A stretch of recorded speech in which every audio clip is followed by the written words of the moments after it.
সাত সকালে মর্মান্তিক দুর্ঘটনায় কেঁপে উঠল আলিপুরদুয়ার। দুটি লরির মুখোমুখি সংঘর্ষে এক কন্টেনার লরির চালকের মৃত্যু হয়েছে।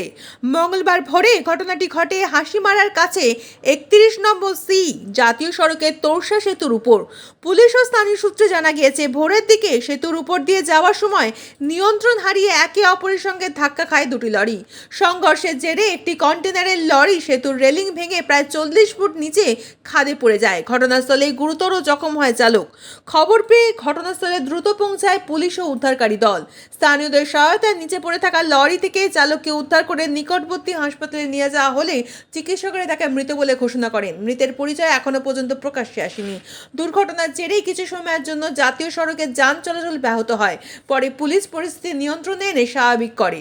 কী কারণে এই দুর্ঘটনা তা খতিয়ে দেখছে পুলিশ। প্রাথমিক অনুমান, ভোরের কুয়াশা ও অতিরিক্ত গতির জেরেই এই দুর্ঘটনা ঘটতে পারে। তবে সঠিক কারণ জানতে তদন্ত শুরু হয়েছে। আপনারা দেখছেন এই বেলা বাংলা, শিরোনামে সবার আগে।